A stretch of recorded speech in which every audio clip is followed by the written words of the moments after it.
नमस्कार, बहुत बहुत स्वागत है आपका स्वर संस्कार महफिल में। स्वर संस्कार महफिल का ये दूसरा संस्करण है और दूसरे संस्करण की आज 30वीं प्रस्तुति लेकर हम आपके बीच हैं। जैसा कि आप जानते हैं, स्वर संस्कार महफिल जो स्वर संस्कार फेसबुक पेज पर होती है, जिस पर आप पिछले 5 महीने से ज्यादा से जुड़े हुए हैं और हमारे साथ स्वरों का अभ्यास करते हैं। हमारे गुरु जी आदरणीय श्री संजय देवले जी, जिनके द्वारा ये पेज स्थापित किया गया है, जो शास्त्रीय गायन, शास्त्रीय संगीत, शास्त्रीय सुरों का रागों का अभ्यास हमें कराते हैं प्रति रविवार सुबह 8 बजे। और साथ ही YouTube पर, स्वर संस्कार के YouTube चैनल पर भी हमें बंदिशों और ख्यालों से लेकर रागों तक कई नई जानकारियां और कई नया ज्ञान हमें देते हैं। तो हमारे गुरु जी के आशीर्वाद से स्वर संस्कार महफिल, जो ये महफिल इस फेसबुक पेज पर चलती है, जिससे आज इस वक्त जुड़े हुए हैं आप, इसमें आज 30वीं प्रस्तुति के रूप में आपके बीच जो कलाकार आ रहे हैं, उनका नाम है अमित वाधवा। अमित वाधवा का परिचय मैं आपसे करा दूं। अमित वाधवा लगभग छोटी सी उम्र से ही काफी अंतर्मुखी होने के कारण अपने में ही घुल मिल के रहते थे और उनकी माता जी जो है वो मंदिर में भजन गाया करती थी और वहीं से उन्हें फिल्मी गीत संगीत और उनसे जुड़े किस्से कहानियां जो है उन्होंने सुनने शुरू किए, उसके बारे में उन्हें पता चला और वहीं से उन्हें संगीत भी अपने एकांत के साथ साथ संगीत भी जो है उन्हें पसंद आना शुरू हुआ और संगीत उनका साथी बना उनके एकांत को तोड़ के। गायक हेमंत कुमार जी की आवाज जो है वो अपना होश संभालते उन्होंने उसकी ओर आकर्षित हुए और उनके गीत उन्होंने बहुत सुनने शुरू किए। साथ ही किशोर कुमार साहब की जब यूडलिंग उनके कानों में पड़ी तो किशोर कुमार साहब का जो गायन है, जो गायकी है, वो उनके सर चढ़ के बोलने लगी। और साथ ही संगीत का सफर उनका जब शुरू हुआ तो उन्होंने 16 साल की उम्र से ही जो ऑर्केस्ट्रा ज्वाइन कर लिया, दूरदर्शन में सुर सरगम कार्यक्रम में भाग लिया। साथ सतना की youth festival, youth hostel association द्वारा आयोजित 2 राज्य स्तरीय संगीत प्रतियोगिताओं में वो प्रथम व द्वितीय स्थान पर रहे। ग्वालियर सिटी आइडल में द्वितीय स्थान प्राप्त किया उन्होंने। ग्वालियर में दैनिक भास्कर द्वारा आयोजित राज्य स्तरीय संगीत प्रतियोगिता में उन्होंने प्रथम स्थान प्राप्त किया। तो इस तरह कई प्रतियोगिताओं का हिस्सा बनने के बाद, कई जगह सुनाने के बाद संगीत के महत्व को जो है उन्होंने जाना अपने गुरु श्री राम मराठे जी द्वारा। उनसे संगीत की प्रारंभिक शिक्षा उन्होंने प्राप्त की और स्वरों का अभ्यास वहां से शुरू किया और प्राइवेट FM रेडियो में उसी समय उन्होंने काम करना शुरू किया और उनकी शिक्षा, संगीत की शिक्षा जो बीच में रुक गई। लेकिन इंडियन आइडल 2 में उन्होंने जब ऑडिशन दिया तो वहां पर जब बात नहीं बनी तो वापस उन्होंने रेडियो का रुख कर लिया और उसके बाद हमारे प्रिय गुरु जी श्री संजय देवले जी के साथ उन्होंने संगीत का ये सफर अपना जारी किया, आगे बढ़ाया और उनके सानिध्य में बाहर ट्रांसफर होने के बावजूद अभ्यास बीच बीच में वो कोशिश करते रहे और करते रहे। संगीत कभी छूटा तो नहीं, लेकिन रेडियो के जॉब के साथ साथ संगीत के कार्यक्रम जो है वो करते रहे और लगातार किशोर कुमार के जन्मदिन पर इंदौर, भोपाल, ग्वालियर में वो कार्यक्रमों की प्रस्तुति देते रहे। साथ ही अमित ने रेडियो जॉब के दौरान फिल्म और संगीत से जुड़ी कई हस्तियों के इंटरव्यू लिए। 200 से अधिक टेलीविजन शो उन्होंने होस्ट किए और वर्तमान में वो 15 साल से रेडियो सर्विस देने के बाद अब एक इंडिपेंडेंट क्रिएटर के तौर पे कहानियों को आवाज देते हैं और पॉडकास्टिंग करते हैं, यानी कथावाचन जिसे हम कहते हैं वो करते हैं। नई नई कहानियां लोगों तक पहुंचाते हैं, नए नए लोगों की कहानियां लोगों तक पहुंचाते हैं और साथ ही लोगों को पॉडकास्टिंग और ब्रॉडकास्टिंग और इस तरह की जो आवाज से जुड़े जो क्षेत्र हैं, जिसमें आप चाहे वो कहानियां कहने की बात हो, चाहे वो गीतों को आवाज देने की बात हो, उसकी ट्रेनिंग देते हैं।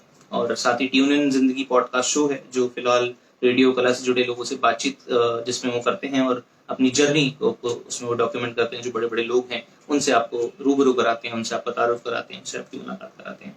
तो ऐसे अमित वाधवा बहुमुखी प्रतिभा के धनी, संगीत से जुड़े हुए, कहानियों से जुड़े हुए, साहित्य से जुड़े हुए। तो सबसे कमाल की बात यह है कि हमारा ये फेसबुक पेज जो संगीत और साहित्य दोनों को समर्पित है। हमारे बीच एक ऐसे कलाकार हैं जो संगीत से भी जुड़े हुए हैं और साहित्य से भी जुड़े हुए हैं। तो मुझे लगता है ये जो मेलजोल है संगीत साहित्य का, वो आज हमें इस कलाकार के द्वारा बड़ी ही बखूबी देखने को मिलेगा और खूबसूरत तरीके से मुझे विश्वास है कि वो प्रस्तुति देंगे और लोगों के दिलों तक पहुंचेंगे, न सिर्फ कहानियों के द्वारा बल्कि अपनी गायकी के द्वारा भी। तो स्वागत कीजिए अमित वाधवा का, जो आपसे जुड़ेंगे 2 से 3 मिनट के अंतराल पर। मेरा वीडियो समाप्त होते ही उनका वीडियो शुरू होगा और वो आपके बीच मौजूद होंगे, जो आपके सामने कुछ खूबसूरत कहानियां लेके आएंगे और साथ ही कुछ गीत भी आपके सामने पेश करेंगे। तो सुनते रहिए स्वर संस्कार महफिल पे नए नए कलाकारों को और उनका प्रोत्साहन कीजिए, उनका हौसला बढ़ाइए, लोगों तक वीडियो शेयर कीजिए वॉच पार्टी के द्वारा और लोगों को संगीत से जोड़िए, स्वरों का अभ्यास कीजिए। जो लोग संगीत सीखना चाहते हैं वो जरूर यहाँ पर जुड़ें, क्योंकि हमारे गुरुजी जो है वो बहुत ही बारीकी और बहुत ही सुकून और तल्लीनता के साथ संगीत सिखाते हैं। मैं इस बात की गवाही दे सकता हूँ क्योंकि मैं निजी रूप से उनका शिष्य रहा हूँ, ताउम्र रहूंगा। तो मैं इस बात की गवाही बिल्कुल सच्चे दिल से दे सकता हूँ। तो संगीत से जुड़े, हमारे गुरुजी से जुड़े, संगीत का अभ्यास करें, नए नए कलाकारों को यहाँ स्वर संस्कार महफिल में सुने और आनंद लेते रहें और इसी तरह प्रेम फैलाते रहें। बहुत बहुत धन्यवाद। अगले रविवार फिर आपसे मुलाकात होगी 8:30 बजे स्वर संस्कार महफिल के अगले कार्यक्रम में। तब तक आप आज सुनिए अमित वाधवा को। इस वीडियो को शेयर कीजिए वॉच पार्टी में और उनका गायन, उनकी कहानियां लोगों तक पहुंचाइए। बहुत बहुत धन्यवाद।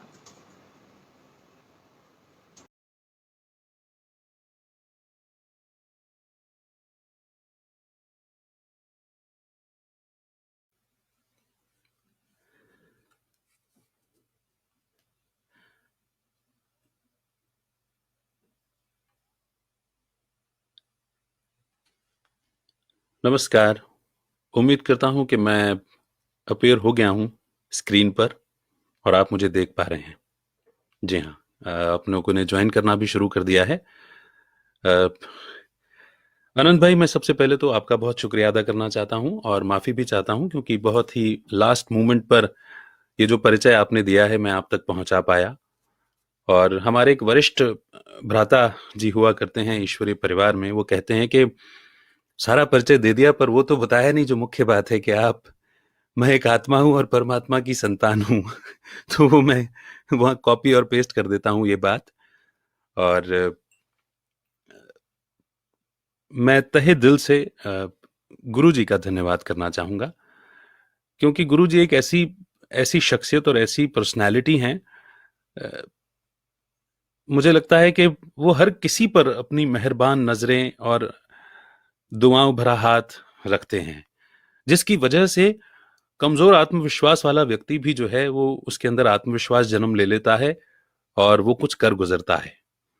इसका इसके कई प्रत्यक्ष उदाहरण हैं। मैं, मेरा छोटा भाई, मैंने खुद तो हैं ही, और भी कई उदाहरण हैं ऐसे। खैर, उनकी प्रशंसा में हम जितने भी शब्द कहें वो सूरज को दिए दिखाने के समान हो जाता है। मैं बहुत बहुत शुक्रगुजार हूँ गुरु परिवार का, गुरु जी का। ये जो पेज सिस्टमैटिक रूप से और बड़े ही व्यवस्थित और ऑर्गेनाइज रूप से चल रहा है, इसमें आज मुझे प्रस्तुति का अवसर मिला है, सेवा का अवसर मिला है, मैं शुक्रिया अदा करता हूँ। चलिए, बातों में वक्त और न जाया करते हुए, क्योंकि जैसा कि परिचय में भी बताया गया कि कुछ कहानियां और गीत संगीत होंगे, तो एक काम करते हैं। कहते हैं कि ऊपर वाले को शुरू में याद कर लो, उसका हाथ साथ ले लो तो सफलता निश्चित हो जाती है। तो उसको याद करते हुए मैं कुछ 2-3 पंक्तियां सुनाता हूं, फिर आज कुछ कहानी लेकर आया हूं आपके लिए, वो शुरू करते हैं।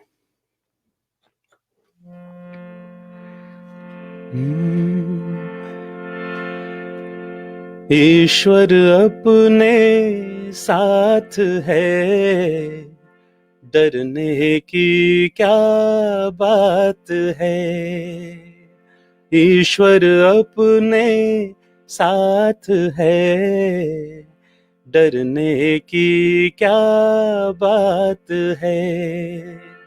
सदा सफलता साथ हमारे, सदा सफलता साथ हमारे, हाथ में उसके हाथ है। ईश्वर अपने साथ है, डरने की क्या बात है। समय से पहले, भाग्य से ज्यादा, बोलो किसने पाया है। तेरा था जो तुझे मिला है, कोई तो छीन न पाया है। जीवन प्रभु सौगात है, फिर काहे फिक्रात है। सदा सफलता साथ हमारे, सदा सफलता साथ हमारे, हाथ में उसके हाथ है, ईश्वर अपने साथ है, डरने की क्या बात है। चलिए, ये हुआ ईश्वर का हाथ और साथ लेना और अपनी सफलता को निश्चित कर लेना। आइए अब आपको एक कहानी सुनाता हूं। उस कहानी में कुछ सवाल होंगे। अगर संभव हो आपके लिए तो कॉपी पेन ले लीजिए, या डिजिटली नोट नहीं कर पाएंगे क्योंकि आपके हाथ में मोबाइल है। अगर संभव हो तो एक कागज या एक कलम ले लीजिए और इन 10 सवालों को नोट कर लीजिएगा। बड़े मजेदार हैं। मुझे लगता है कि जीवन की दशा और दिशा बदलने की ताकत रखते हैं। तो अब मैं जरा कैमरे की तरफ नहीं देखूंगा क्योंकि मैं स्टोरी टेलर से अधिक स्टोरी नरेटर हूं। मेरे सामने जो कहानी लिखी है मैं इसकी तरफ नजर दौड़ाऊंगा। आप मेरे साथ रहिएगा।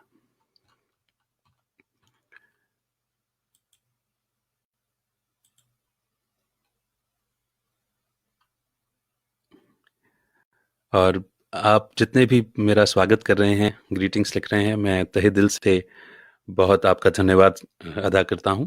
बहुत बहुत शुक्रिया। आइए शुरू करते हैं आज की पहली कहानी। 10 सवाल। बेटा थोड़ा खाना खाकर जा, 2 दिन से तूने कुछ नहीं खाया है।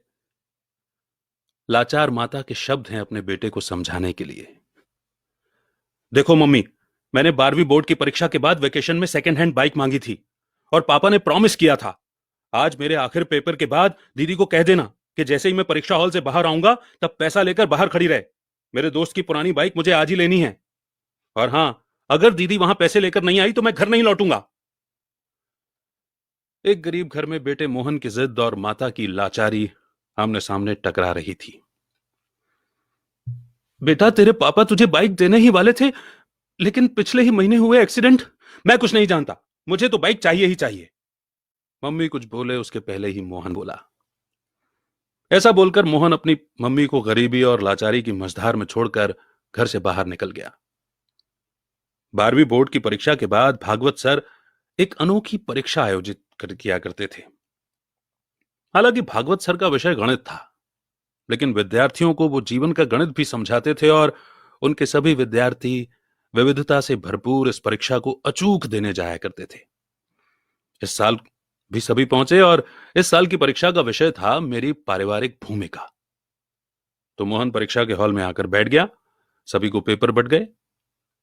उसने मन में गांठ बांध ली कि अगर मुझे बाइक लेकर देंगे तो ही मैं घर जाऊंगा और नहीं दिया तो फिर मैं घर नहीं जाऊंगा। पेपर वितरित हुआ। पेपर में 10 प्रश्न थे। सभी प्रश्नों का उत्तर देने के लिए 1 घंटे का समय दिया गया था। मोहन ने पहला प्रश्न पढ़ा और जवाब लिखने की शुरुआत की। तो प्रश्न नंबर 1,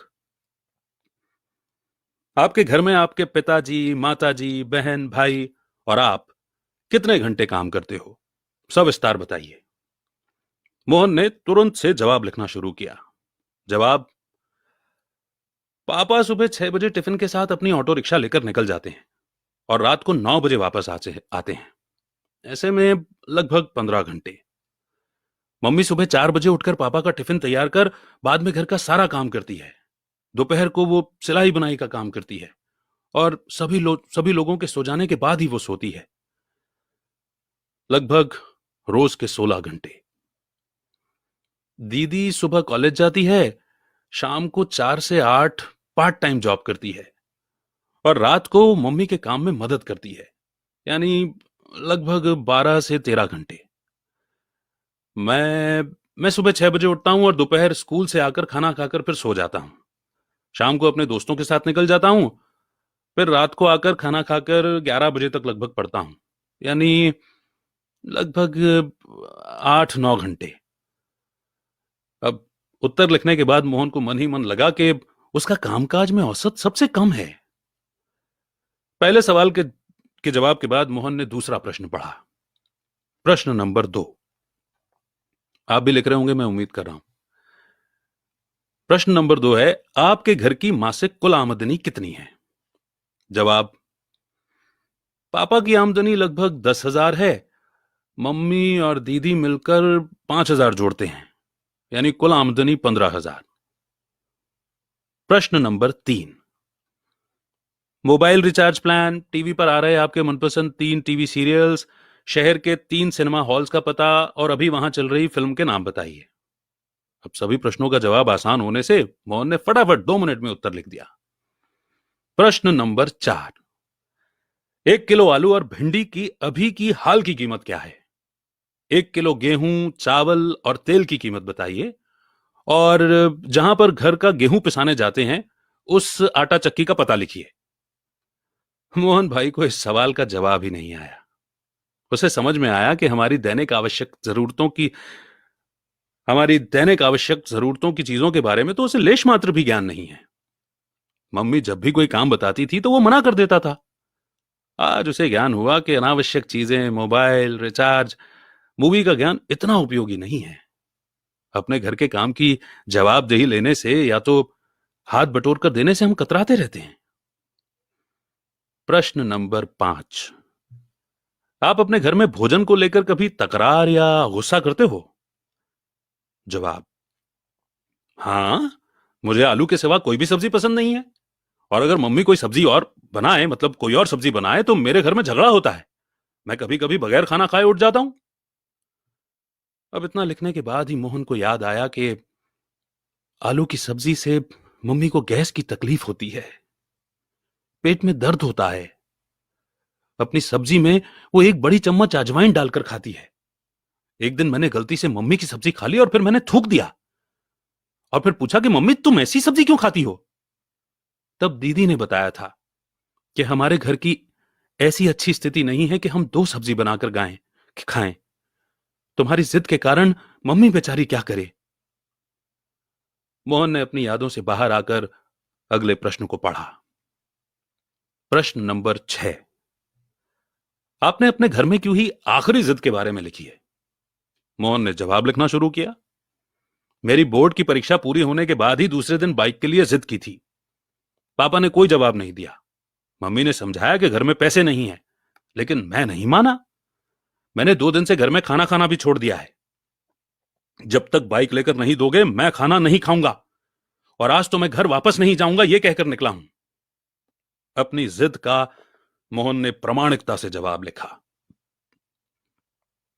प्रश्न नंबर 7, आपको अपने घर से मिल रही पॉकेट मनी का आप क्या करते हो और आपके भाई बहन कैसे खर्च करते हैं? जवाब, हर महीने पापा मुझे 100 रुपए देते हैं, उससे मैं मनपसंद परफ्यूम और गॉगल्स ले लेता हूं या अपने दोस्तों के साथ छोटी मोटी पार्टियों में खर्च कर देता हूं। मेरी दीदी को भी पापा 100 रुपए देते हैं। वो खुद कमाती है और पगार के पैसे से मम्मी को आर्थिक मदद करती है। हाँ, उसको दिए गए पॉकेट मनी को वो गल्ले में डालकर बचत करती है। उसे कोई मौज शौक नहीं है क्योंकि वो कंजूस भी है। प्रश्न नंबर 8, आप अपनी खुद की पारिवारिक भूमिका को समझते हैं? अब प्रश्न थोड़ा अटपटा और जटिल होने के बाद भी मोहन ने जवाब लिखना शुरू किया। मोहन लिखते हैं, परिवार के साथ जुड़े रहना, एक दूसरे के प्रति समझदारी से व्यवहार करना और एक दूसरे के लिए मदद रूप होना चाहिए और ऐसे अपनी जवाबदेही निभानी चाहिए। लेकिन कहते हैं ना, लिखना एक बड़ी मनोवैज्ञानिक प्रक्रिया है। ये लिखते ही मोहन की अंतरात्मा से आवाज आई, अरे मोहन, तुम अपनी खुद की पारिवारिक भूमिका को योग्य रूप से निभा रहे हो? और फिर अंतरात्मा से जवाब आया, बिल्कुल नहीं। प्रश्न नंबर 9, क्या आपके परिणाम से आपके माता पिता खुश हैं? क्या वो आपके अच्छे परिणाम के लिए आपसे जिद करते हैं, आपको डांटते रहते हैं?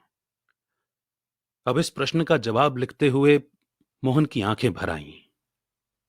अब वो परिवार के प्रति अपनी भूमिका को बराबर समझ चुका था।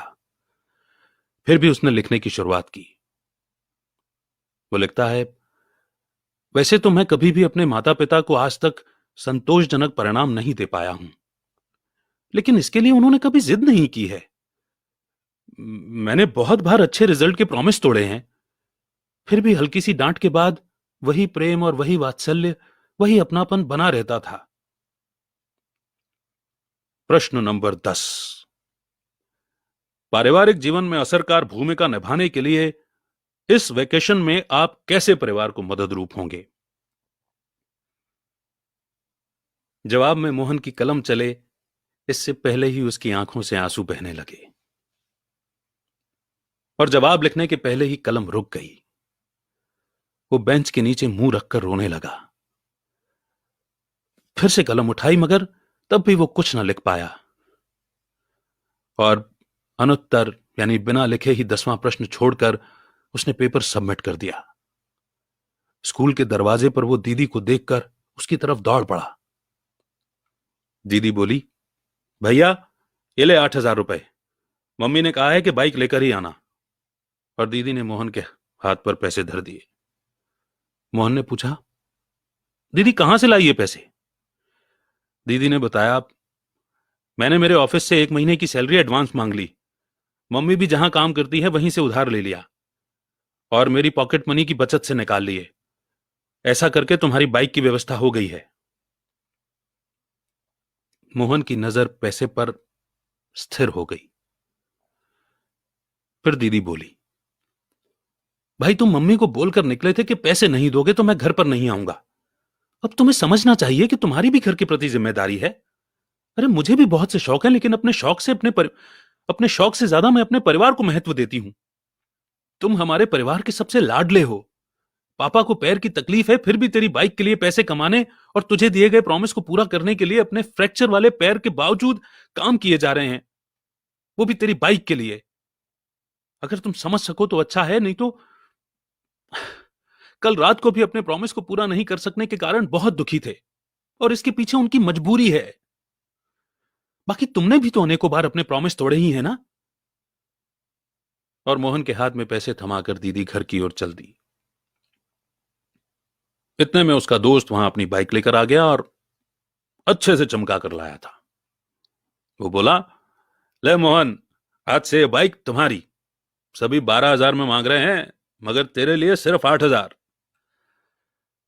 मोहन बाइक की ओर टुकुर टुकुर देख रहा था और थोड़ी देर के बाद बोला,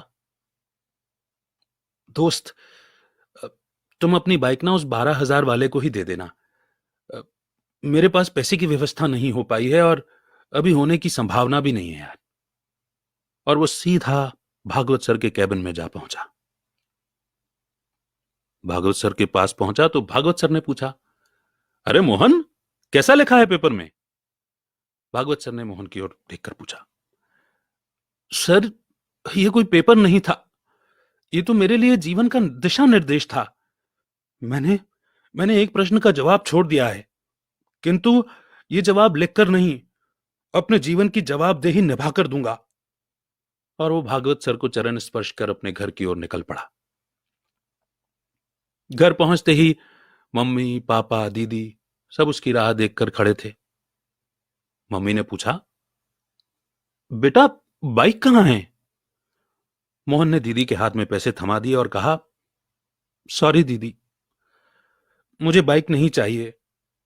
और पापा, मुझे ऑटो की चाबी दो। आज से मैं पूरे वेकेशन तक ऑटो चलाऊंगा और आप थोड़े दिन आराम करेंगे। मम्मी, आज मेरी पहली कमाई शुरू होगी, इसलिए तुम अपनी पसंद की मेथी भाजी और बैंगन ले आना। आज रात को हम मिलकर खाना खाएंगे। मोहन के स्वभाव में आए परिवर्तन को देखकर मां ने उसे गले से लगा लिया और बोली, बेटा सुबह जो तुम कहकर गए थे वो बात मैंने तुम्हारे पापा को बताई थी और इसलिए वो बहुत दुखी हो गए, काम छोड़कर वापस घर पर आए। भले ही मुझे पेट में दर्द होता हो, लेकिन आज तो मैं तेरी पसंद की सब्जी बनाऊंगी बेटा। पर मोहन बोला, नहीं मम्मी, अब मैं समझ गया हूं मेरी घर परिवार में मेरी भूमिका क्या है। मैं रात को बैंगन मेथी की सब्जी ही खाऊंगा।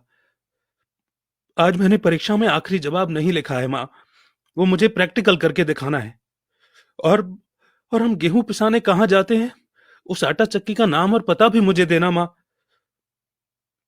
और इतने में भागवत सर ने घर में प्रवेश किया और वो बोले, वाह मोहन, जो जवाब तुमने मुझे लिखकर नहीं दिए वो प्रैक्टिकल जीवन में जीकर दोगे। वो चौंका और उसने कहा, सर आप और यहां? मोहन भागवत सर को देखकर आश्चर्यचकित हो गया। मुझे मिलकर तुम चले गए, उसके बाद मैंने तुम्हारा पेपर पढ़ा, इसीलिए तुम्हारे घर की ओर निकल पड़ा। मैं बहुत देर से तुम्हारे अंदर आए परिवर्तन को सुन रहा था। मेरी अनोखी परीक्षा सफल रही बेटा, और इस परीक्षा में तुमने पहला नंबर पाया है। ऐसा बोलकर भागवत सर ने मोहन के सर पर हाथ रखा। मोहन ने तुरंत ही भागवत सर के पैर छुए और ऑटो रिक्शा निकाल मोहन ने तुरंत ही भागवत सर के पैर छुए और ऑटो रिक्शा चलाने के लिए निकल पड़ा।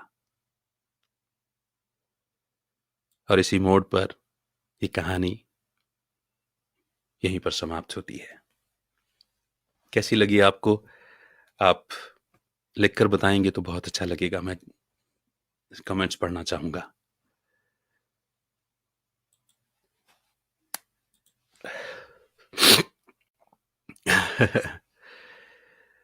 Thank you so much, thank you so much. आपके बहुत अच्छे अच्छे जवाब आ रहे हैं और आप बने हुए हैं मेरे साथ। मुझे भी एक्चुअली ये स्टोरी बिल्कुल छू गई अंदर तक, और मुझे लगा कि ये कहानी जो है ये ज्यादा से ज्यादा पहुंचनी चाहिए, इसीलिए मैंने इस कहानी का चयन किया। आइए, थोड़ा सा भावुक तो हो ही गए हैं, एक गीत की कुछ पंक्तियां गुनगुनाते हैं और इसके बाद फिर आपको मैं दूसरी कहानी सुनाता हूं।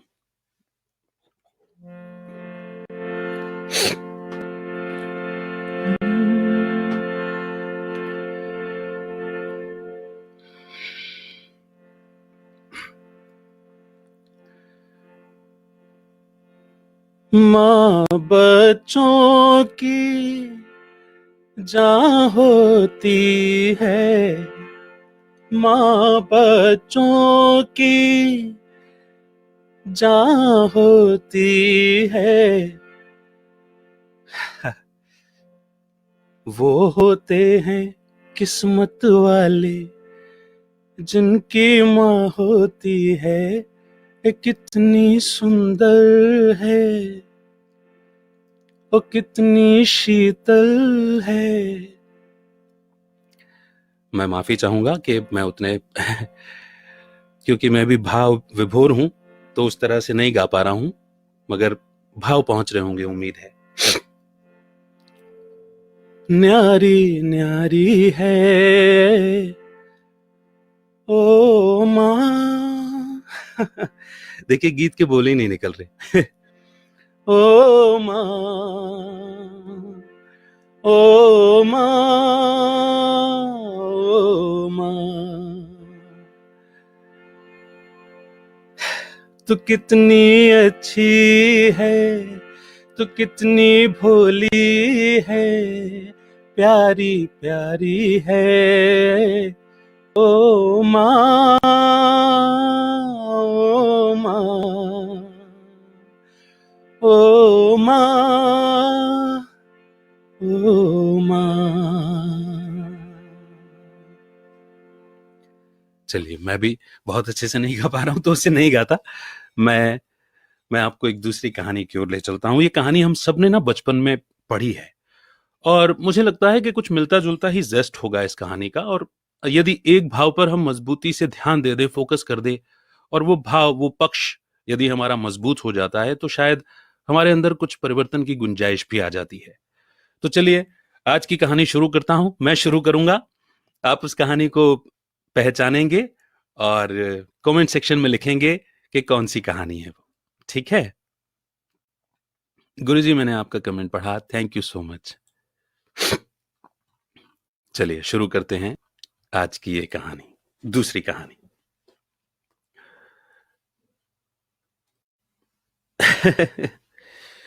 एक बार जरा तैयार हो जाऊं।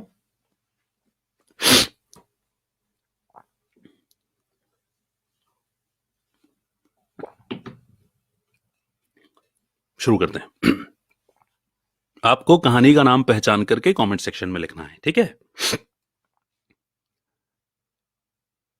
रमजान के पूरे 30 रोजों के बाद ईद आई है। कितना मनोहर, कितना सुहावना प्रभाव है। पेड़ों पर अजीब हरियाली है, खेतों में कुछ अजीब सी रौनक है, आसमान पर कुछ अजीब सी लालिमा है। आज का सूरज देखो, कितना प्यारा, कितना शीतल है। यानी सारे संसार को ईद की बधाई दे रहा है। गांव में कितनी हलचल है। ईदगाह जाने की तैयारियां हो रही हैं। किसी के कुर्ते में बटन नहीं है। पड़ोस के घर में कोई सुई धागा लेने दौड़ा जा रहा है। किसी के जूते कड़े हो गए हैं तो उनमें तेल डालने के लिए तेली के घर पर भागा जाता है। जल्दी जल्दी बैलों को साना पानी दें। ईदगाह से लौटते लौटते दोपहर हो जाएगी। 3 कोस का पैदल रास्ता, फिर सैकड़ों आदमियों से मिलना भेंटना। दोपहर के पहले लौटना असंभव है। लड़के सबसे ज्यादा खुश हैं। मैं शब्दों को थोड़ा सा सरल करता जा रहा हूं, है ना, आपकी आसानी के लिए। लड़के सबसे ज्यादा खुश हैं। किसी ने एक रोजा रखा है, वो भी दोपहर तक, और किसी ने वो भी नहीं। लेकिन ईदगाह जाने की खुशी उनके हिस्से की चीज है।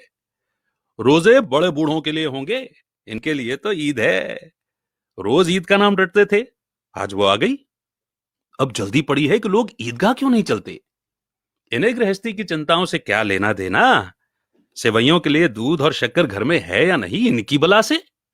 ये तो सेवैयां खाएंगे। अब वो क्या जाने कि अब्बाजान क्यों बदहवास चौधरी कायम अली के घर दौड़े चले जा रहे हैं। अब उन्हें क्या खबर कि चौधरी आंखें बदल ले तो ये सारी ईद मुहर्रम हो जाए।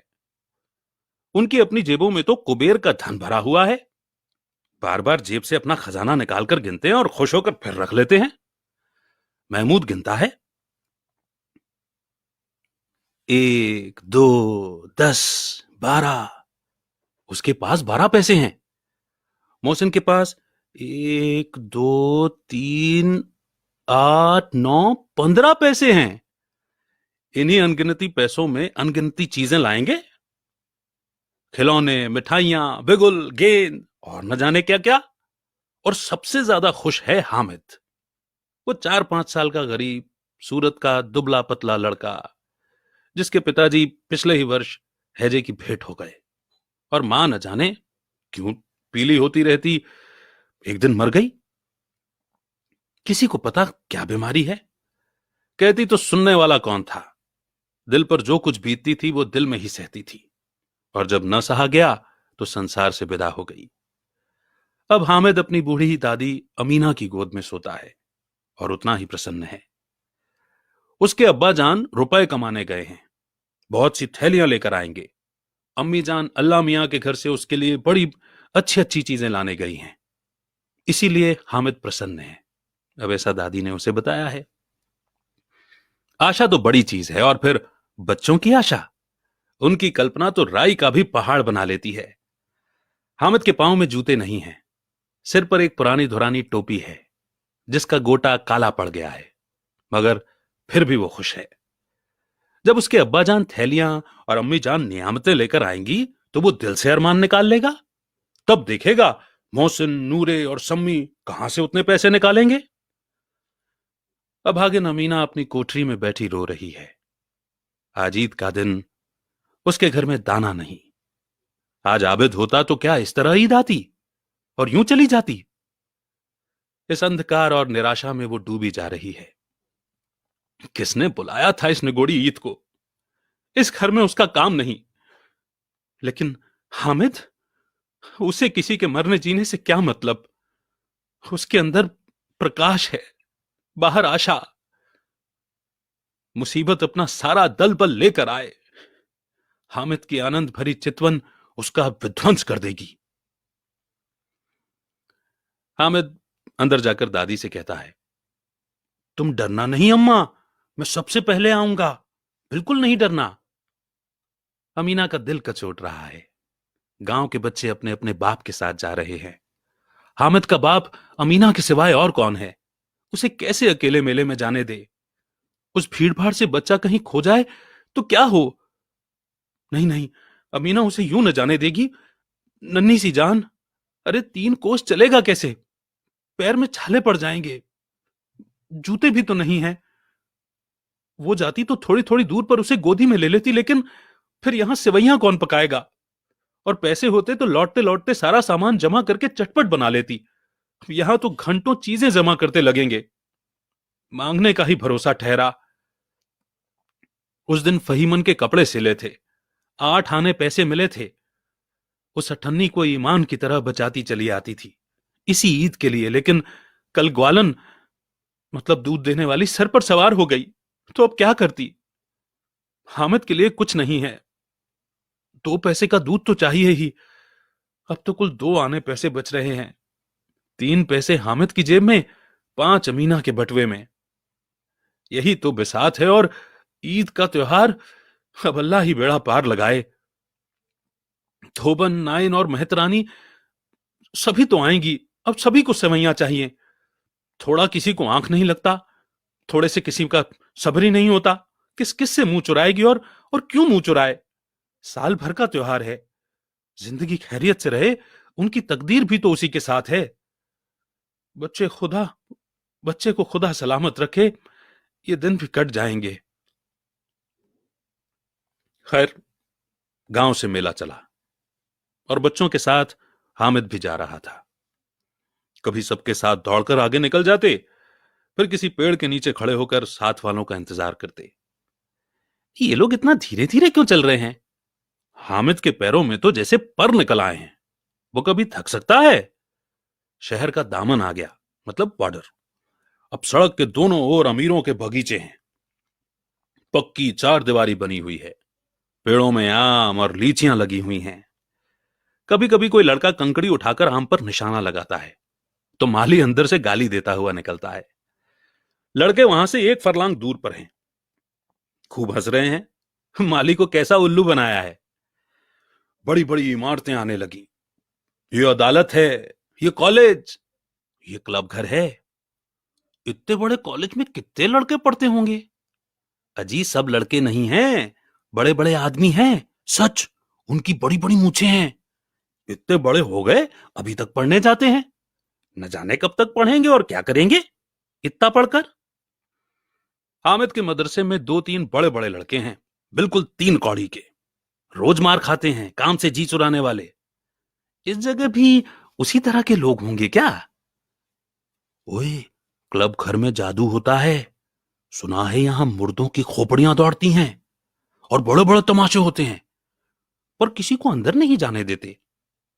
वो वहां वहां शाम को साहब लोग खेलते हैं, बड़े बड़े आदमी खेलते हैं, मूंछों और दाढ़ी वाले। और मेमे भी खेलती हैं। सच, हमारी अम्मा को ये दे दो, क्या नाम है, बैट, उसे तो पकड़ ही ना सके, घुमाते ही लुढ़क जाए। महमूद ने कहा, हमारी अम्मी जान का तो हाथ कांपने लगे, अल्लाह कसम। मोहसिन बोला, अरे चलो, मनो आटा पीस डालती हैं, जरा सा बैट बैट पकड़ लेंगी तो हाथ कांपने लगेगा। सैकड़ों घड़े रोज पानी निकालती हैं, 5 घड़े तो तेरी भैंस पी जाती है। किसी मेम को 1 घड़ा पानी भरना पड़े तो आंखों चले अंधेरा आ जाएगा। हाँ। महमूद, अरे लेकिन दौड़ती तो नहीं, उछल कूद तो नहीं सकती। मोहसिन बोला, हाँ, उछल कूद तो नहीं सकती, लेकिन उस दिन मेरी गाय खुल गई थी और चौधरी के खेत में जा पड़ी थी। अम्मा इतनी तेज दौड़ी कि मैं उन्हें न पा सका। सच। बच्चों की बातें। हाँ। कारवां और आगे चला। हलवाइयों की दुकानें शुरू हुई, आज खूब सजी हुई थी। इतनी मिठाइयां कौन खाता है? देखो ना, एक एक मन पर मनो होंगी। अरे सुना है रात को जिन्नात आकर खरीद ले जाते हैं। अब्बा कहते थे आधी रात को एक आदमी हर दुकान पर जाता है और जितना माल बचा होता है वो तुलवा लेता है और फिर सचमुच के रुपए देता है, बिल्कुल ऐसे वाले रुपए। हाँ। हामिद को यकीन ना आया, ऐसे रुपए जिन्नात को कहां से मिल जाएंगे? मोहसिन ने कहा, जिन्नात को रुपए की क्या कमी, जिस खजाने से चाहे ले जाए। अरे लोहे के दरवाजे तक उनको नहीं रोक सकते जनाब। किस फेर में हैं आप? हीरे जवाहरात तक उनके पास रहते हैं। जिससे खुश हो गए उसे टोकरो जवाहरात दे दिए, अभी यहीं बैठे हैं, 5 मिनट में कलकत्ता पहुंच जाएंगे। हामिद ने फिर पूछा, जिन्नात बहुत बड़े बड़े होते हैं? मोहसिन बोला, अरे एक एक सिर आसमान के बराबर होता है जी। जमीन पर खड़ा हो जाए तो उसका सिर आसमान जा लगे, मगर चाहे तो एक लोटे में घुस जाए। हामिद, लोग उन्हें खुश कैसे करते होंगे? कोई मुझे यह मंत्र बता दे तो एक जिन्न को खुश कर लूं। मोहसिन बोला, अब ये तो मैं नहीं जानता, लेकिन सुना है चौधरी साहब के काबू में बहुत से जिन्नात हैं। कोई चीज चोरी हो जाए, चौधरी साहब उसका पता लगा देंगे और चोर का नाम बता देंगे। जुमराती का बछुआ उस दिन खो गया था। 3 दिन हैरान हुए, कहीं ना मिला। तब जख झक मारकर चौधरी साहब के पास गए। चौधरी ने तुरंत बता दिया कि मवेशी खाने में है, और वहीं मिला। जिन्नात आकर उन्हें सारे जहान की खबर दे जाते हैं। अब हामिद की समझ में आ गया कि चौधरी के पास इतना धन क्यों है और क्यों इनका इतना सम्मान है। और आगे चले। ये पुलिस लाइन है, यहां सब कांस्टेबल कवायद करते हैं जी। रटन फाय फो। रात को बेचारे घूम घूम कर पहरा देते हैं, नहीं तो चोरियां हो जाएं। मोहसिन ने प्रतिवाद किया, अरे ये कांस्टेबल पहरा देते हैं तभी तुम बहुत जानते हो। अजी हजरत, ये चोरी करते हैं, चोरी। शहर के जितने चोर डाकू हैं सब इनसे मिले रहते हैं। रात को ये लोग चोरों से तो कहते हैं चोरी करो, और आप दूसरे मोहल्ले में जाकर जागते रहो पुकारते हैं। तभी तो इन लोगों के पास इतने रुपए आते हैं। अरे मेरे मामू एक थाने में कांस्टेबल हैं, 20 रुपया महीना पाते हैं, लेकिन 50 रुपए घर भेजते हैं। अल्लाह कसम, मैंने एक बार पूछा था, मामू आप इतने रुपए कहां से पाते हैं? हंसकर कहने लगे, अरे बेटा अल्लाह देता है। फिर आप ही बोले, हम लोग चाहें तो एक दिन में लाखों मार लाएं, पर हम तो इतना ही लेते हैं जिसमें अपनी बदनामी ना हो और नौकरी ना चली जाए। हामिद ने पूछा, ये लोग चोरी करवाते हैं तो कोई ने पकड़ता नहीं? मोहसिन उसकी नादानी पर दया दिखाकर बोला, अरे पागल, इन्हें कौन पकड़ेगा?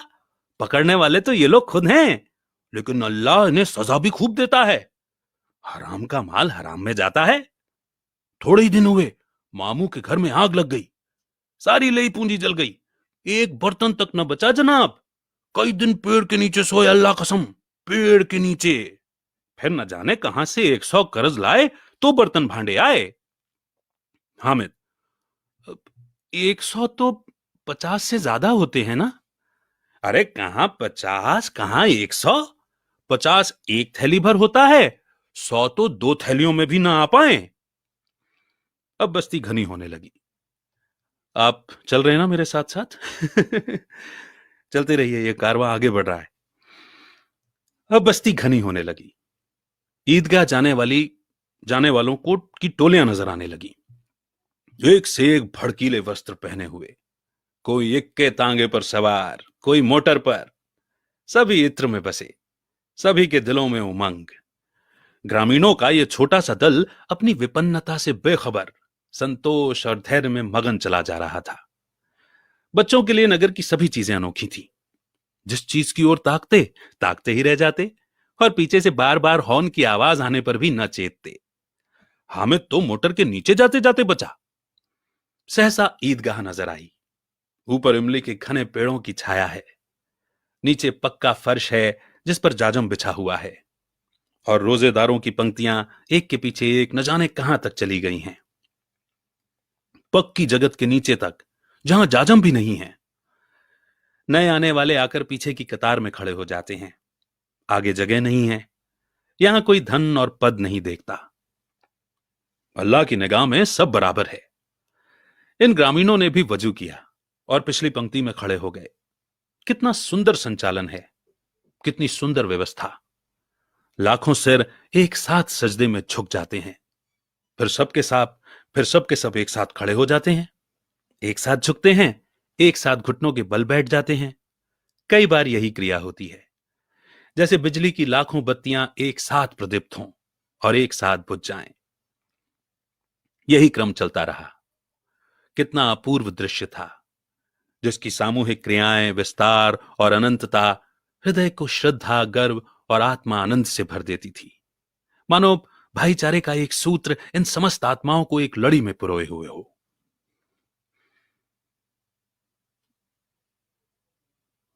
नमाज हुई, सब एक दूसरे के गले लगे, सबने एक दूसरे को ईद की बधाई दी, और इसके बाद आ गए वापस खेल के मैदान में।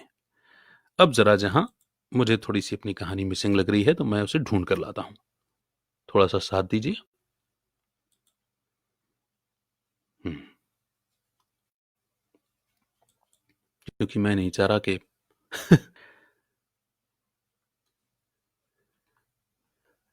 आजा आजा आजा आजा।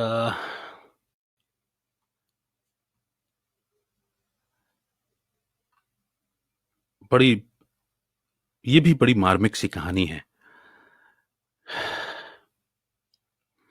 चलिए, अ, थोड़ी सी मिसिंग हो रही है ये कहानी, लेकिन मैं जहां से मिली है मैं वहीं से शुरू कर देता हूं, है ना, ताकि पढ़ी तो हुई है हम सब ने।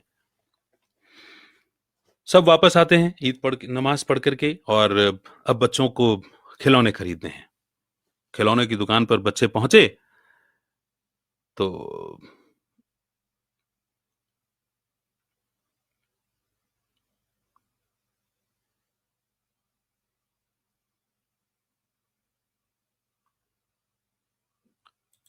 मैं थोड़ा सा माफी चाह रहा हूं आपसे, है ना। मैं चाह रहा हूं कि अगर ये सिरा मिल जाए तो हम बड़े अच्छे से पढ़ सकेंगे इसे।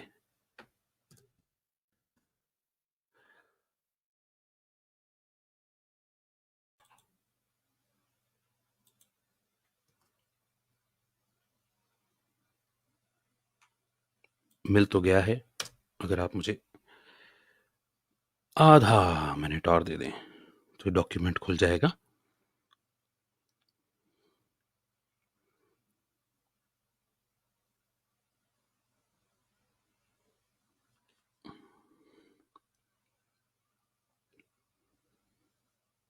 मुझे उम्मीद नहीं थी कि थोड़ा सा हिस्सा मिसिंग हो जाएगा।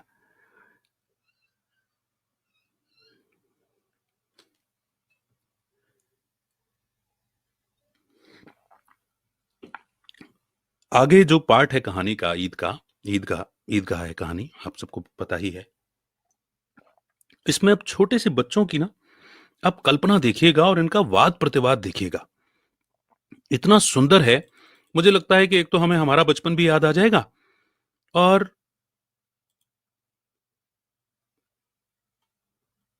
सच में मतलब जब किसी अच्छी इंटेंशन या भावनाओं का जब तर्क आता है तो बड़ा गजब का निकलता है। आ जाओ, हाँ जी, चलिए शुरू। जब नमाज खत्म हुई तो लोग आपस में गले मिलने लगे। उसके बाद मिठाई और खिलौनों की दुकानों पर हमला होने लगा। गांव वालों के दल में इस मामले में भी जोश की कोई कमी नहीं थी। ये देखो झूला, एक पैसा देकर चढ़ जाओ, कभी आसमान तक जाओगे, फिर कभी जमीन पर नीचे आ जाओगे। ये चरखी है, लकड़ी के हाथी, घोड़े, ऊंट छड़ों में लटके हुए हैं। एक पैसा देकर बैठ जाओ और 2500 चक्करों का मजा लो। मोहस महमूद, मोहसिन, नूरे, समी इन घोड़ों और ऊंटों पर बैठते हैं। हामिद दूर खड़ा था। 3 ही तो पैसे थे उसके पास। अपने खजाने का 1/3 हिस्सा वो जरा सा चक्कर खाने के लिए तो नहीं दे सकता था ना। सब बच्चे चरखियों से उतरते हैं और खिलौनों की दुकान पर जाते हैं। उधर दुकानों पर लंबी लाइन लगी हुई थी। उसमें तरह तरह के खिलौने थे। सिपाही और चोर, राजा और मंत्री, धोबिन और साधु। वाह, कितने सुंदर खिलौने हैं। महमूद सिपाही लेता है, खाकी वर्दी और लाल पगड़ी वाला, कंधे पर बंदूक रखे हुए, ऐसा लगता है जैसे अभी ड्रिल करने चला जा रहा था। मोहसिन को पानी भरने वाला पसंद आया। उसकी कमर झुकी हुई थी, सिर पर मटका रखा हुआ था और उसने मटके का मुंह एक हाथ से पकड़े हुए था।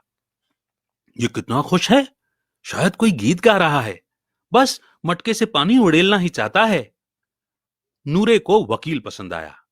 उसके चेहरे से कितनी बुद्धिमानी झलक रही है। काला कोट, नीचे सफेद अचकन, अचकन के सामने की जेब की घड़ी में सुनहरी जंजीर, अचकन के सामने की जेब में घड़ी, सुनहरी जंजीर, एक हाथ में कानून की किताब लिए हुए। मालूम होता है अभी किसी अदालत में बहस करने जा रहा है।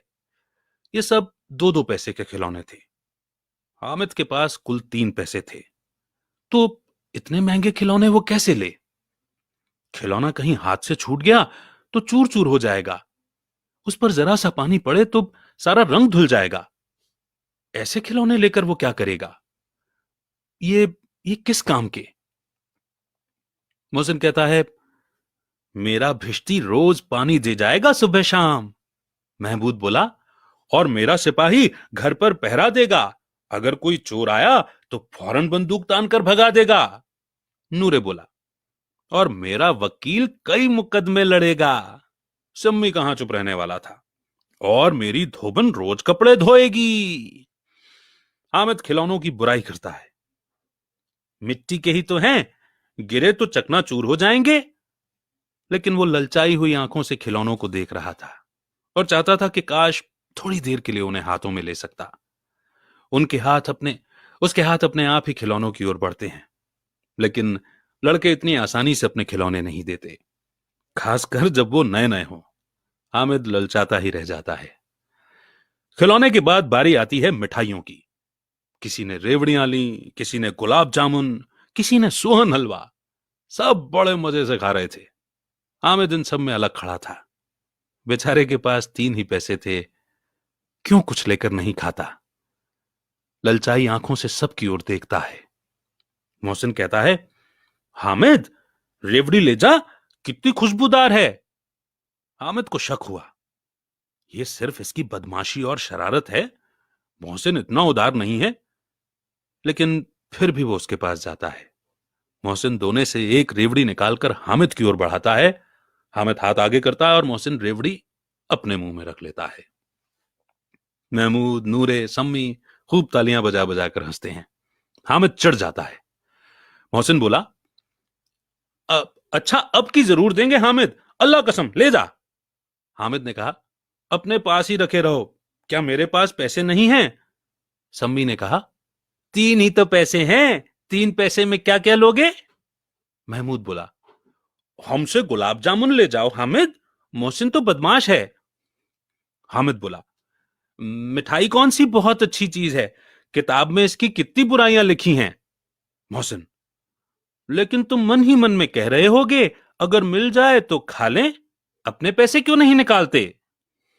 महमूद बोला, सब समझते हैं इसकी चालाकी, जब हमारे सारे पैसे खर्च हो जाएंगे तो हमें ललचा ललचा कर खाएगा। मिठाइयों के बाद कुछ दुकानें लोहे की चीजों की, कुछ गिलट और कुछ नकली गहनों की थी। लड़कों के लिए यहां कुछ दिलचस्प या मनोरंजक नहीं था, वे सब आगे बढ़ जाते हैं। हामिद लोहे की दुकान पर रुक जाता है। कई चिमटे रखे हुए थे। उसे ख्याल आया कि दादी के पास चिमटा नहीं है। वो जब तवे से रोटियां उतारती हैं तो उनका हाथ जल जाता है। अगर वो चिमटा ले जाकर दादी को दे दे तो वो कितनी खुश होंगी ना, फिर उनकी उंगलियां कभी नहीं जलेंगी। घर में एक चीज काम की आ जाएगी। खिलौने से क्या फायदा, बेकार में पैसे बर्बाद होते हैं। उससे तो थोड़ी देर की खुशी मिलती है, बाद में तो खिलौनों को कोई आंख उठाकर भी नहीं देखता। ये तो घर पहुंचते पहुंचते टूट फूट कर सब बराबर हो जाएंगे। चिमटा कितने काम की चीज है, रोटियां तवे से उतार लो, चूल्हे में सेक लो, कोई आग मांगने आए तो चटपट चूल्हे से आग निकाल कर उसे दे दो। अम्मा बेचारी को कहां फुर्सत है कि बेचारी बाजार आए और इतने पैसे ही कहां मिलते हैं, रोज हाथ जला लेती हैं। हामिद के साथी आगे बढ़ गए। सबील पर सब के सब शरबत पी रहे थे। देखो, हामिद सोचता है, देखो सब कितने लालची हैं, इतनी मिठाइयां ली, मुझे किसी ने एक भी नहीं दी। उस पर कहते हैं मेरे साथ खेलो, मेरा ये काम करो। अब अगर किसी ने कोई काम करने कहा तो बताऊंगा, खाए मिठाइयां, उनका ही मुंह सड़ेगा, फोड़े फुंसियां निकलेंगी, उनकी ही जीभ चटोरी हो जाएगी। तब घर से पैसे चुराएंगे और मार खाएंगे। किताब में झूठी बातें थोड़े ही लिखी हैं, मेरी जबान क्यों खराब होगी। अम्मा चिमटा देखते ही दौड़कर मेरे हाथ से ले लेंगी और कहेंगी, ओ मेरा बच्चा अम्मा के लिए चिमटा लाया है, कितना अच्छा लड़का है। और इन लोगों के खिलौने पर इन्हें कौन दुआएं देगा? बड़ों की दुआएं सीधे अल्लाह के दरबार में पहुंचती हैं और तुरंत सुनी जाती हैं। मैं भी इनसे तेवर क्यों सहूं? मैं गरीब ही सही, लेकिन किसी से कुछ मांगने तो नहीं जाता। आखिर अब्बा जान भी तो कभी ना कभी आएंगे, अम्मा भी आएंगी ही। फिर इन लोगों से पूछूंगा, कितने खिलौने लोगे? एक एक को टोकरी भर के खिलौने दूंगा और दिखा दूंगा कि दोस्तों के साथ इस तरह का सलूक किया जाता है। ये नहीं कि एक पैसे की रेवड़ियां ली तो चढ़ा चढ़ा कर खाने लगे। लेकिन सबके सब हंसेंगे कि हामिद ने चिमटा लिया है। हंसे तो हंसे, मेरी बला से। फिर उसने दुकानदार से पूछा, ये चिमटा कितने का है? दुकानदार ने उसकी ओर देखा और कोई बड़ा आदमी साथ न देखकर कहा, तुम्हारे काम का नहीं है जी। बिकाऊ है कि नहीं? बिकाऊ क्यों नहीं है? नहीं तो यहां लाद कर क्यों लाता? तो बताते क्यों नहीं कितने पैसे का है? 6 पैसे लगेंगे। हामिद का दिल बैठ गया। अच्छा ठीक है, ठीक ठीक 5 पैसे लगेंगे, लेना हो तो लो, नहीं तो चलते बनो। हामिद ने दिल मजबूत करके कहा, 3 पैसे लोगे? और यह कहता हुआ वो आगे बढ़ गया कि दुकानदार की बकबक न सुननी पड़े। लेकिन दुकानदार ने उसे बुलाकर चिमटा दे दिया। हामिद ने उसे इस तरह कंधे पर रखा मानो वो कोई बंदूक है, और शान से अकड़ता हुआ दोस्तों के पास गया। जरा सुनूं तो सबके सब क्या बुराइयां करते हैं। मोहसिन ने हंसकर कहा, अरे ये चिमटा क्यों लाया पगले, इसका क्या करेगा? हामिद ने चिमटे को जमीन पर पटक कर कहा, जरा अपना भिष्टी जमीन पर गिरा दो, सारी पसलियां चूर चूर हो जाएंगी उसकी। महमूद बोला, अरे भला ये चिमटा भी कोई खिलौना है? हामिद ने कहा, खिलौना क्यों नहीं है? अभी कंधे पर रखा तो बंदूक हो गई, हाथ में लिया तो फकीरों का चिमटा हो गया। चाहूं तो इससे मजीरे का काम भी ले सकता हूं। एक चिमटा जमा दूं तो तुम लोगों के सारे खिलौनों की जान निकल जाएगी। तुम्हारे खिलौने कितना ही जोर लगाएं, मेरे चिमटे का बाल भी बांका नहीं कर सकते। मेरा चिमटा बहादुर शेर है। हाँ। सम्मी ने खंजरी ली थी। वो इंप्रेस होकर बोला, अब इसे मेरी खंजरी से बदल दोगे? 2 आने की है। हामिद ने खंजरी को अनदेखा करते हुए कहा, मेरा चिमटा चाहे तो तुम्हारी खंजरी का पेट फाड़ डाले। मेरा बहादुर चिमटा आग में, पानी में, आंधी में, तूफान में बराबर डटा खड़ा रहेगा। चिमटे ने सभी को मोहित कर लिया। अब पैसे किसके पास बचे थे? फिर सब मेले से दूर भी निकल आए थे। 9 कब के बज गए। धूप तेज हो रही थी, घर पहुंचने की भी जल्दी थी। अब अगर पिता से जिद भी करें तो भी चिमटा नहीं मिल सकता था। हामिद बड़ा चालाक है, इसीलिए बदमाश ने अपने पैसे बचा रखे थे। अब बच्चों के 2 दल हो गए थे। मोहसिन, महमूद, सम्मी और नूरे एक तरफ और हामिद अकेला दूसरी तरफ। सम्मी तो दूसरे पक्ष से जा मिला, लेकिन मोहसिन, महमूद और नूरे हामिद से 1-1, 2-2 साल बड़े होने पर भी हामिद की बातों से बौखला उठे थे। एक और मिट्टी है और दूसरी ओर लोहा, जो इस वक्त अपने आप को फौलाद कह रहा है। वो अजेय है, खतरनाक है। अगर अभी कोई शेर भी सामने आ जाए तो मियां भिश्ती के छक्के छूट जाएंगे। मिट्टी का सिपाही भी बंदूक छोड़कर भाग जाएगा और वकील साहब की नानी मर जाएगी। मगर ये चिमटा, ये बहादुर, ये रुस्तम हिंद लपक कर शेर की गर्दन पर सवार हो जाएगा और उसकी आंखें निकाल लेगा। मोहसिन ने एड़ी चोटी का जोर लगाकर कहा, अच्छा ये चिमटा पानी तो नहीं भर सकता? हामिद ने चिमटे को सीधा खड़ा करके कहा, भिश्ती को एक डांट लगाएगा तो वो दौड़ता हुआ पानी उसके दरवाजे पर लाकर छिड़कने लगेगा। मोहसिन हार गया, पर महमूद ने कहा, अगर कोई बच्चे को पकड़ ले जाए तो अदालत में बंधे बंधे फिरेंगे, तब तो वकील साहब के पैरों में पड़ेंगे।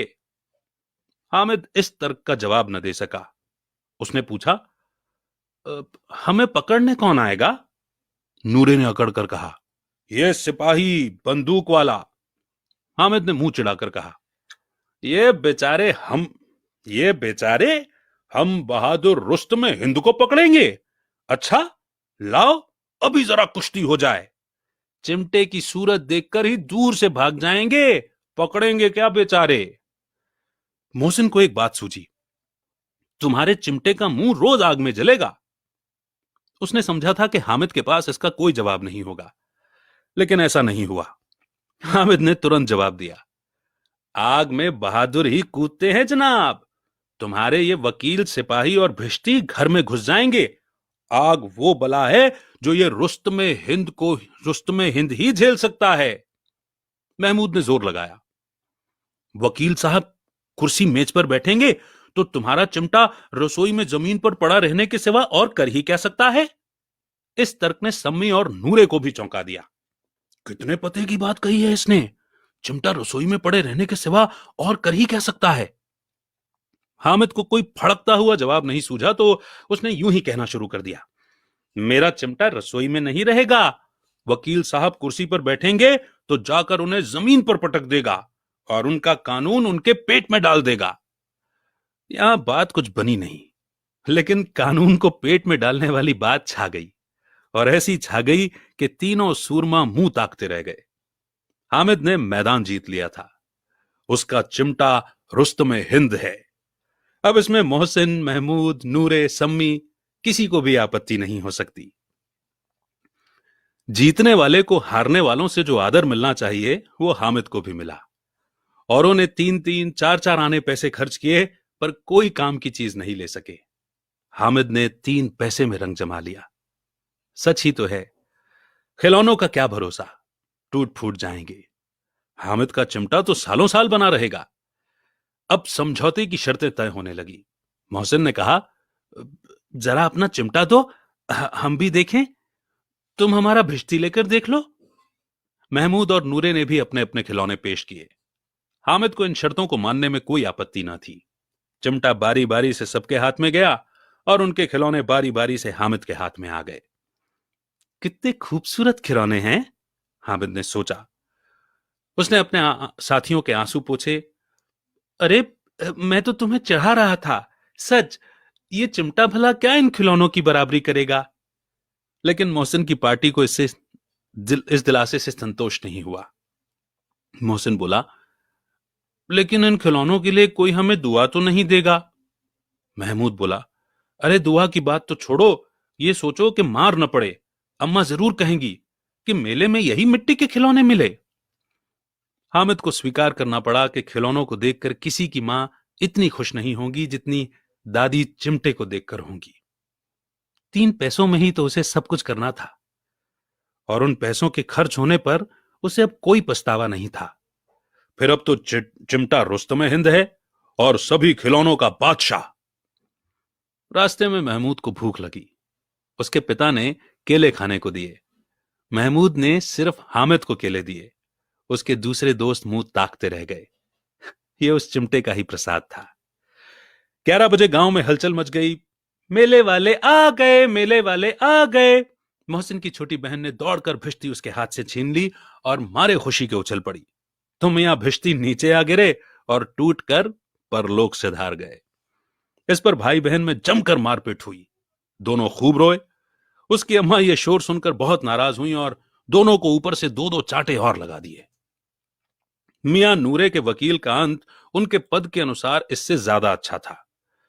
वकील जमीन पर या ताक पर तो नहीं बैठ सकता। अब उसकी मर्यादा का विचार तो करना होगा ना। दीवार में खूंटियां गाड़ी गईं। उस पर लकड़ी का एक पटरा रखा गया। पटरे पर कागज का कालीन बिछाया गया। वकील साहब राजा भोज की तरह सिंहासन पर विराजे। नूरे ने उन्हें पंखे से हवा देना शुरू किया।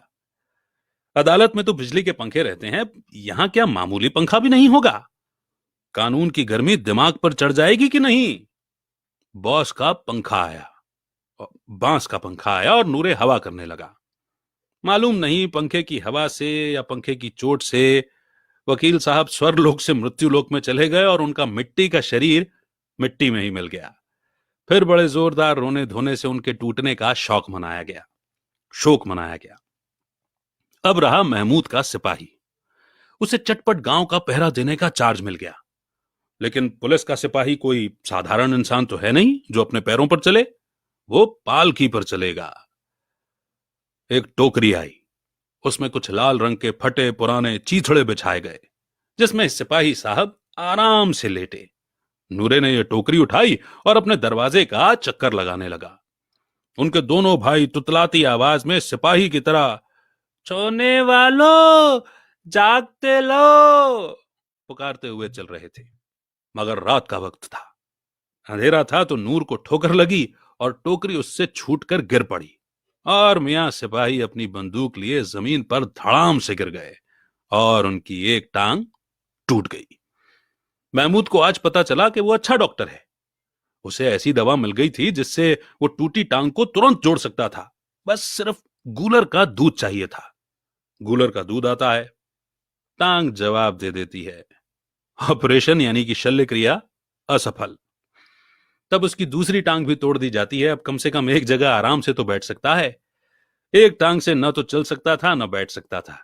अब वो सिपाही सन्यासी हो गया था। अपनी जगह पर बैठा बैठा पहरा देता था। अब मियां हामिद का हाल सुनिए। अमीना उसकी आवाज सुनते ही दौड़ी और उसे गोद में उठाकर प्यार करने लगी। उसके हाथ में चिमटा देखकर वो चौंक गई। ये चिमटा कहां से आया? मैंने खरीदा है। कितने पैसे में? 3 पैसे में। अमीना ने छाती पीट ली। अरे ये कैसा नासमझ लड़का है। दोपहर हो गई, न कुछ खाया न पिया, और क्या लाया? चिमटा। अरे सारे मेले में तुझे और कोई चीज नहीं मिली जो ये लोहे का चिमटा उठा लाया? हामिद ने मासूमियत से कहा, तुम्हारी उंगलियां तवे से जल जाती हैं ना, इसीलिए मैंने इसे ले लिया। बुढ़िया अमीना का गुस्सा तुरंत प्यार में बदल गया। और प्यार भी वो नहीं जो आगे बढ़कर अपनी सारी तकलीफ शब्दों में बिखेर देता है। यह खामोश प्रेम था, बहुत गहरा, रस और स्वाद से भरा हुआ। इस बच्चे में कितनी अच्छाई और समझदारी है। दूसरों को खिलौने और लेते और मिठाई खाते देखकर इसका मन कितना ललचाया होगा। कैसे रोका होगा इसने अपने मन को? वहां भी इसे अपनी बुढ़िया दादी ही याद आई। अमीना का मन खुशी से भर गया। पर अब एक बड़ी अजीब सी बात हुई, हामिद के इस चिमटे से भी अजीब। बच्चे हामिद ने बूढ़े हामिद का पार्ट निभाया था और बूढ़ी अमीना बच्ची अमीना बन गई थी। वो रोने लगी, अपना दामन फैलाकर हामिद को दुआएं देती जा रही थी और आंसू की बड़ी बड़ी बूंदें गिराती जा रही थी। नादान हामिद इसकी गहराई और राज को भला कैसे समझता। और इसी मोड़ पर ईदगाह भी मुकाम को पाती है।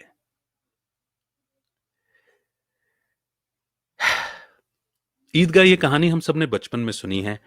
मुझे लगता है कि शायद हमें उस उम्र में ये कहानी पढ़ा दी गई जब शायद हम इसके मायने नहीं समझ पाए। मगर मुझे लगता है कि एक बार होश संभालने के बाद भी मुंशी प्रेमचंद जी का साहित्य हमें दोबारा पढ़ना चाहिए। अपनी कहानियों से उन्होंने ऐसी शिक्षाएं दी हैं जो शायद अंतरात्मा को जगा दें। वो क्योंकि नूरे, सम्मी, महमूद, मोहसिन शायद भीड़ में ही होते हैं, पर उनमें से हामिद निकलना जब तक अवेकनिंग ना हो तब तक कैसे हो। शायद इस कहानी को पढ़कर अंदर का हामिद जाग सकता है। शायद भागवत सर जब परीक्षा लेते हैं और इस तरह के 10 सवाल पूछते हैं, क्योंकि मुंशी प्रेमचंद जी भी टीचर ही थे, शिक्षक थे, और वहां भागवत सर ने भी जीवन का गणित पढ़ाया।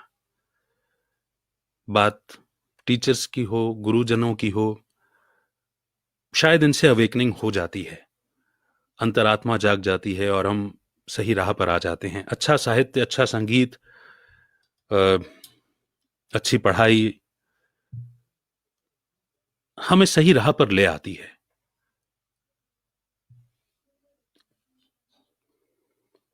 बस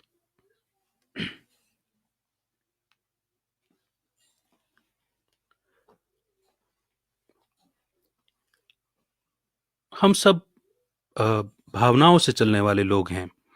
भावनाओं के चलते ही हमारे अंदर परिवर्तन आता है। मैं लिख तो नहीं सकता, लेकिन हाँ, लिखी हुई कहानियों, कविताओं को आवाज देकर उद्देश्य बस इतना सा होता है कि शायद किसी की आत्मा को, किसी की रूह को, किसी के दिल तक वो भावनाएं, वो इमोशंस पहुंचे और थोड़ा सा वो बदलाव हमारे अंदर आ जाए। बस इतनी सी बात है। मुझे नहीं मालूम कि मैं तय सीमा से आगे बढ़ चुका हूं या नहीं। कहानियों का उद्देश्य सिर्फ इतना सा था कि हामिद हमारे अंदर भी हो सकता है, मोहन की तरह हमारी भी अवेकनिंग हो सकती है। और वो 10 प्रश्न बड़े अच्छे हैं। अगर आप नोट न कर पाए हो तो दोबारा सुनिएगा और उन 10 प्रश्नों को अपने अपनों के साथ में शेयर कीजिएगा। मैं चलते चलते एक गीत की कुछ पंक्तियां गुनगुनाना चाहूंगा और उसके बाद हम इजाजत लूंगा। आ जाओ।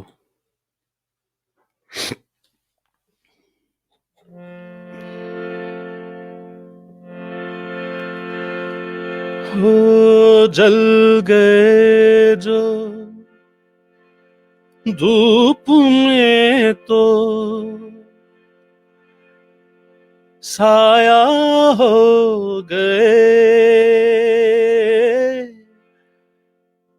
जल गए जो धूप में तो साया हो गए, आसमां का कोई कोना ओढ़ा सो गए,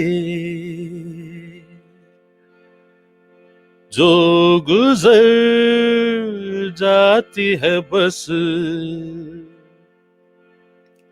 उस पे बस गुजर करते हैं,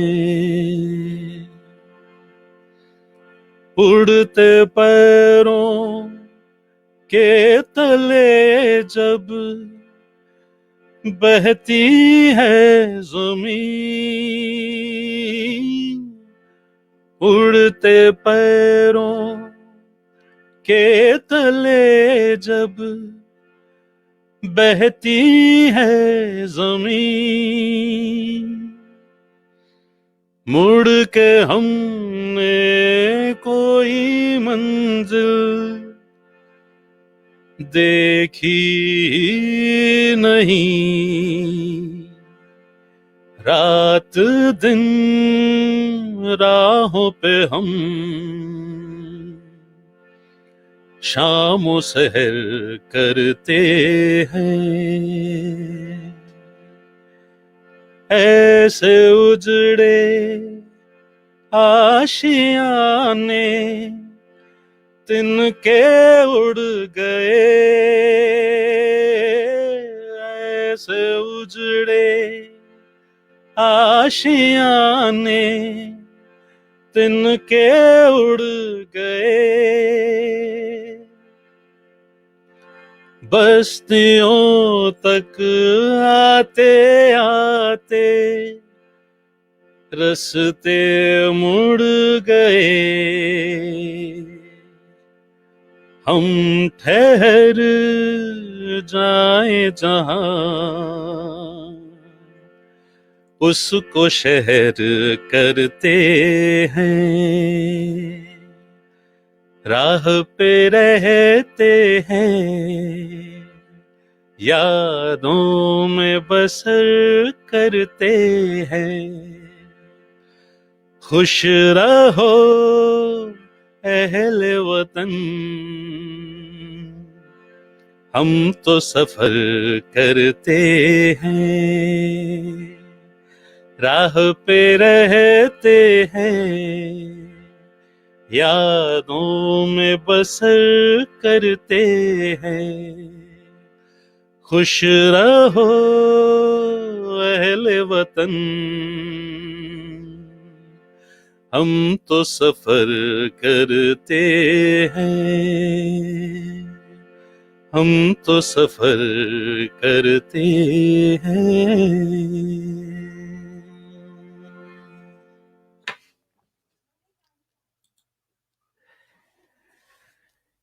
thank you Guruji, thank you आप सभी का जिन्होंने अभी तक साथ निभाया। Thank you.